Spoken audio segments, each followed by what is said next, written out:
গতকালকে থেকে আমি একটা জিনিস চিন্তা করছিলাম যে আসলে ব্রাজিলে কেন নাম্বার 9রা গোল পাচ্ছে না, এবং এই গোল না পাওয়াটা শুরু হয়েছে কবে থেকে, যখন নেইমার জুনিয়র দলে নাই এরপর থেকে নাম্বার 9রা খুব একটা সুবিধা করতে পারতেছে না এবং গোলও পাচ্ছে না। দেখবেন নেইমার জুনিয়র যেদিন উরুগুয়ের সাথে 2023 সালে ইনজুরিতে মাঠ ছাড়লো, এরপর থেকে ব্রাজিল যতগুলো ম্যাচ খেলছে খুব কমই আসলে স্ট্রাইকাররা গোল করছে, এবং যেগুলো করছে মানে ইন্ডিভিজুয়াল ব্রিলিয়ান্সে। যেমন আর্জেন্টিনার সাথে সর্বশেষ যে গোল করছে ম্যাথুস কুনা, সেটা হচ্ছে গোলকিপারের ভুলের কারণে। এর আগে যেটা হয়েছে ইগোর জেসুস, সেটাও কিন্তু ইন্ডিভিজুয়াল ব্রিলিয়ান্স। এর আগে এনরিক যেগুলো করছে ইন্ডিভিজুয়াল ব্রিলিয়ান্স। কিন্তু আলটিমেটলি খুব কমই আসছে যেগুলো আমাদের উইং বেস পারফরমেন্সে উইঙ্গের কাছ থেকে যে ডেলিভারি গুলো আসে সেগুলো প্রপারলি নাম্বার 9 এর কাছে যায় না, যার কারণে আসলে আমাদের নাম্বার 9রা গোল পাচ্ছে না। এই জায়গাটা একটা আমাদের গ্যাপ তৈরি হচ্ছে।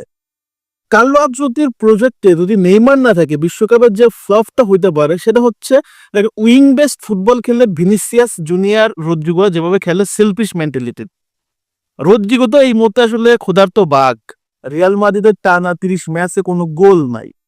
সো সে যখন ব্রাজিল দলে সুযোগ পায় সে পাগল হয়ে যায় কিভাবে গোল করবো, কিভাবে জাবিকে একটু খুশি করতে পারবো। আর ভিনিসিয়াস জুনিয়র রিয়াল মাদ্রিদে এমবাপ্পেকে যেভাবে আসলে সুযোগ তৈরি করে দেয়, পাস দেয়, কিন্তু সেটা ব্রাজিলে হয়ে আসলে আমরা দেখি না ওকে পাস দেওয়ার জন্য, নিজেই গোল করতে চায় এবং অনেক সহজ সুযোগ নষ্ট করে হেসে ওড়ায় না, দাঁত দুটা পাটি বের করে একদম ক্যালক্যাল ক্যালক্যাল করে হেসে দেয়। This is nonsense.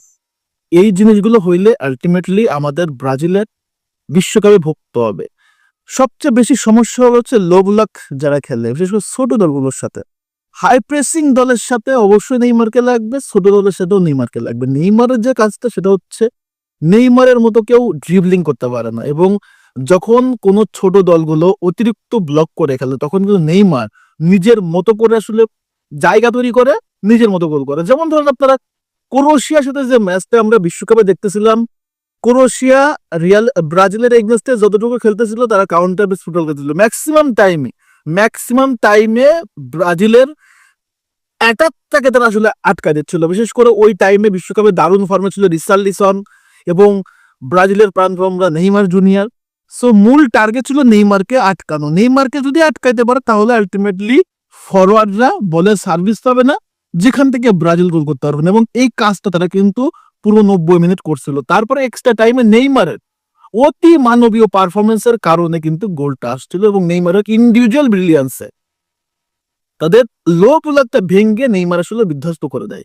কিন্তু যে জিনিসটা বর্তমান ব্রাজিলে নেই, ফুল টিমের ভিতরে একজন ক্রিয়েটর নেই। একজন ক্রিয়েটিভ পাস দিবে, অনেক বেশি পরিমাণ ওভারল্যাপ করে আপনার হচ্ছে ড্রিবলিং করবে, ডস দিবে, প্লেয়ারদের বোকা বানাবে, ডিফেন্ডারদের বোকা বানাবে। এই জিনিসটা এবার এইরকম একটা ক্যারেক্টার ব্রাজিল দলে নাই, যার কারণে ব্রাজিলের বর্তমান নাম্বার 9 যারা আসতেছে তারা গোল পাচ্ছে না।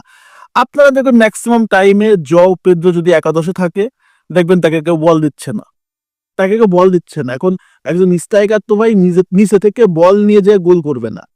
চেলসির হয়ে জোয়া পেদ্রোর পারফরমেন্স খুবই বাজে। কেন বাজে? কারণ মিডফিল্ডে যখন ছিল হচ্ছে আপনার কোল পালমার, তখন সে ক্রিয়েট করে দিতে জোয়া পেদ্রোকে বল দিত। কিন্তু এই মুহূর্তে চেলসিতে যে যার মতো করে আসলে খেলে, খুব একটা পাস আসলে জোয়া পেদ্রোর কাছে আসে না, আর যেগুলো আসে সে নিজে ক্রিয়েট করে নেয়। তো এই জিনিসটা যদি ব্রাজিলে ঘটতে থাকে, কার্লো আনচেলত্তির বিশ্বকাপ যদি মিশন হয় 2026, এই জায়গাটাই কার্লোকে অবশ্যই নেইমারকে দলে ইনক্লুড করতে হবে। তা না হইলে সেলফিশ রদ্রিগো এবং সেলফিশ ভিনিসিয়াস জুনিয়র ব্রাজিলের জার্সিতে, রিয়ালের জার্সিতে ভিনিসিয়াস জুনিয়র সেলফিশ না, ব্রাজিলের জার্সিতে ভিনিসিয়াস জুনিয়র সেলফিশ, এবং সে কাউকে বল দেয় না, নিজের মতো করে মারতে যায়। এই জায়গাটা ব্রাজিলে কার্লো আনচেলত্তি পস্তাতে পারে। হয়তো তার এই স্টুডেন্টের উপর তার ভরসা রাখতে পারে, হ্যাঁ ভিনির উপরে ভরসা আছে, রদ্রিগোর উপর ভরসা আছে, কিন্তু যখন আপনি বড় দলের সাথে বা ছোট দলের সাথে যে কোনো একটা দলের সাথে তারা যখন লো ব্লক খেলবে, একটা গোলে সুযোগ মিস করবেন, ওই একটা গোলে কিন্তু আপনি পিছাই যাবেন। একটা চান্স মিস হবে, ওইখানে আপনি পিছাই গেছেন। এই জিনিসটা খুবই ইম্পর্টেন্ট, এবং সবচেয়ে বেশি ইম্পর্টেন্ট যে জিনিসটা আমি চিন্তা করতেছিলাম যে আসলে ব্রাজিলে কেন সমস্যা, এটা কেন আসলে স্ট্রাইকাররা গোল পাচ্ছে না। আমি এইটা চিন্তা করে দেখলাম যে আলটিমেট প্রবলেমটা হচ্ছে যাকে বল তৈরি করতে হবে সেই তো নাই, আর বল যদি তৈরি না করতে হবে নাম্বার 9-এ কে বল দিবে? প্রবলেমের জায়গা হচ্ছে এটা। রাইট উইঙ্গে এস্তেবাও নিজের মতো করে গোল দেয়, ভিনিসিয়াস জুনিয়র ট্রাই করে নিজে গোল দেওয়ার জন্য, রদ্রিগো সেভ। তো নাম্বার 9 যেতে সে পুরো বেকার, তার কোনো কার নাই, সে হচ্ছে বেকার। এটা হচ্ছে মূল প্রবলেম। সো এই জায়গাটাই ডেভেলপমেন্টের জন্য অবশ্যই একটা ক্রিয়েটার দরকার। যদি নেইমার জুনিয়রকে কার্লো আনচেলত্তি স্কোরের সুযোগ না দেয় তাহলে এখানে যে প্রবলেমের জায়গা তৈরি হবে। এবং আর একটা জায়গা এখানে হয় আন্ড্রেস পেরেরা অথবা ম্যাথুস পেরেরা টাইপের একটা ক্যারেক্টার দরকার। যেমন ম্যাথুস পেরেরার সাথে আপনারা দেখছেন যে কাইও জর্জের একটা বিশাল লেভেলের একটা ম্যাজিক্যাল ডুও দেখতে পারি। এবং যখনই পালমেরাসে আন্ড্রেস পেরেরা আসছে, ভিটোর রকির সাথে তার একটা দারুণ একটা কম্বিনেশন। এই যে ক্রিয়েটরটা বল তৈরি করে দেয় কাকে? স্ট্রাইকারকে, এবং সে কিন্তু ফিনিশিংটা দেয়। তো যে জিনিসটা ব্রাজিল আসলে মিসিং, আমি আশা করি আপনাদেরকে বোঝাতে পারছি। সো এই যে আলোচনার ভিতরে আলটিমেটলি আপনি আসলে কতটুকু বুঝতে পারছেন এবং আপনি আসলে আমার সাথে একমত কিনা কমেন্টস করবেন। ধন্যবাদ সবাইকে।